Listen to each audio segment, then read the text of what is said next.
There comes a moment when you look around and realize you're standing alone. No calls, no invites, no one checking in. And in that silence, the enemy whispers, see, nobody wants you. You're not enough. But let me tell you something. Just because you're alone doesn't mean you're abandoned. Loneliness does not define you. It is not your identity. It is not your future. Think about the women in the Bible. Hagar in the wilderness, the woman with the issue of blood, even Ruth after she lost everything. They all had moments when it felt like no one was on their side. But do you know what happened? God stepped in. Maybe you're in a season of solitude because God is strengthening you. Maybe he's stripping away the wrong friendships to make space for the right ones. Maybe he's reminding you that before you can be part of any circle, you need to know who you are outside of one. So don't let loneliness tell you a lie. You are loved, you are seen, you are enough. And when the time is right, the right people will find you. But for now, embrace this season, because even in your solitude, you are never truly alone. You are never without a friend when God is walking beside you. Just because you feel alone doesn't mean you are alone. Loneliness has a way of whispering lies, convincing you that you are unwanted, unseen, and forgotten. But feelings are not facts, and isolation is not your identity. Too often, we allow our circumstances to define who we are. We look at our empty social calendar, the unanswered messages, the friends who slowly drifted away, and we begin to believe that maybe we are the problem.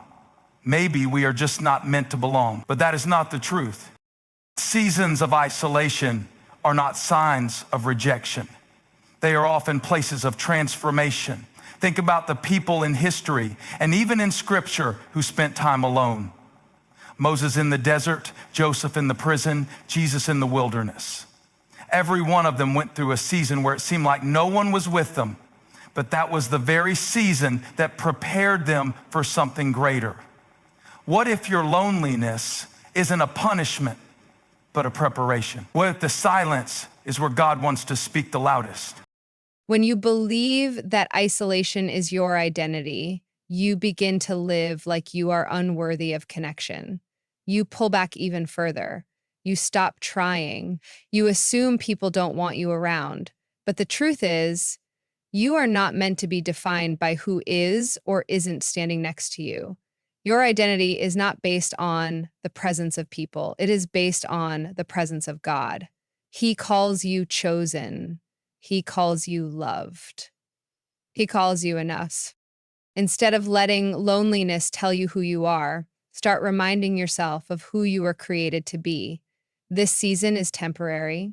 The right people will come, the right friendships will find you. But for now, embrace where you are, knowing that even in isolation, you are never truly alone. God is working on you, strengthening you, preparing you. He does his greatest work in the quiet places, in the hidden seasons, in the moments when it feels like no one sees you. But he sees you, he always has. Isolation may feel real, but it is not who you are. You are not forgotten. You are not unwanted. You are not alone. You are exactly where you need to be for what comes next. Rejection hurts. It stings in a way that lingers, making you question your worth, your value, and sometimes even your purpose. It's easy to take rejection personally, to believe that if someone walked away, if an opportunity fell through, or if a door closed, it must mean you weren't good enough. But what if rejection isn't meant to break you? What if it's actually meant to redirect you? Think about the times in your life when you desperately wanted something, a relationship, a friendship, a job, a place to belong, but it didn't work out. In that moment, it felt like a loss. It felt unfair. But looking back, can you see how that closed door led you somewhere else? How that disappointment protected you from something that wasn't meant for you? How what felt like rejection was actually God's way of saying, I have something better. When you define yourself by rejection, you start to live in fear of it. You hesitate to try again, to reach out, to open your heart because you assume the outcome will be the same. But rejection is not a reflection of your worth. It's a sign that you are being positioned for something greater. Sometimes God has to remove people from your life because they can't go where He's taking you. Sometimes He has to let you feel the weight of a closed door so that you won't settle for something beneath your purpose. It's in these moments of being turned away, of feeling left out, that you have a choice. You can let rejection define you, or you can let it refine you. You can see it as the end, or you can trust that it's the beginning of something else. What if the friendship that ended was actually making space for one that will uplift you? What if the job you didn't get was clearing the way for something more aligned with your calling?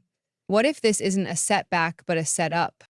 God does not waste anything, not even rejection.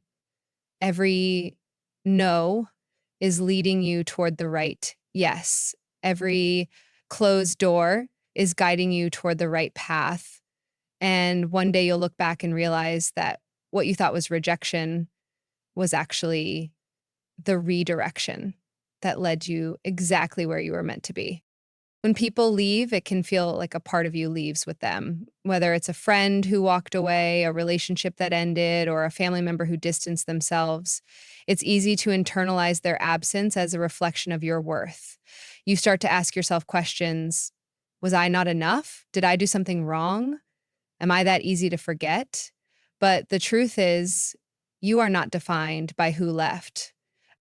People come and go for different reasons. Some exits are sudden, others are slow and painful, but not every loss is a loss. Sometimes people leave because their part in your story is over. Sometimes God allows them to go because they were never meant to stay. And sometimes their absence is actually an answered prayer you didn't even know you needed. It may not feel that way now, but there are people who cannot go where you're going. Your value does not decrease because someone else failed to see it. Just because someone chose to walk away does not mean you are unworthy of love, loyalty, or connection. Their departure does not define you. How you choose to move forward does. When you allow the pain of who left to shape your identity, you begin to believe the lie that you are not enough, that you are unlovable, that you are destined to be alone. But that is not the truth. You are more than who stayed and stronger than who left. Your worth is not determined by human approval, but by the one who created you. God has already called you chosen, loved, and enough. No one's absence can change that. If someone walked away, let them go. Stop chasing people who have already decided to leave. Stop questioning your value based on someone else's decision. You were whole before they came, and you are still whole now that they're gone. One day, you will see why certain people had to leave. You will realize their exit was necessary for your growth, your healing, and your future. And when that moment comes, you will no longer grieve their absence. You will thank God for making room for something greater, because the ones who truly belong in your life will never require you to beg for their presence. Solitude can feel like a heavy burden, an empty space where you once felt connection, laughter, and belonging. But what if solitude isn't a punishment? What if it's a place where strength is born? The world teaches us that being alone means being weak, but some of the strongest people in history found their power in solitude. Think about it. Great leaders, visionaries, and even spiritual warriors have all gone through seasons of isolation. Moses was alone in the wilderness before leading a nation. David was alone tending sheep before he became a king. Jesus himself withdrew to be alone before stepping into his purpose. Solitude is not a sign of weakness, it is a place of preparation. When you are alone, you have the opportunity to see yourself for who you truly are, not defined by relationships, social circles, or the opinions of others. It strips away distractions and forces you to face the thoughts, wounds, and fears you might otherwise ignore. And in that space, strength is built. Not the kind of strength that comes from proving yourself to people, but the kind that is unshaken even when no one is watching. Many people fear solitude because it forces them to sit with their own thoughts. It exposes insecurities, past hurts, and emotions that are easy to avoid in the noise of daily life. But growth happens in the quiet.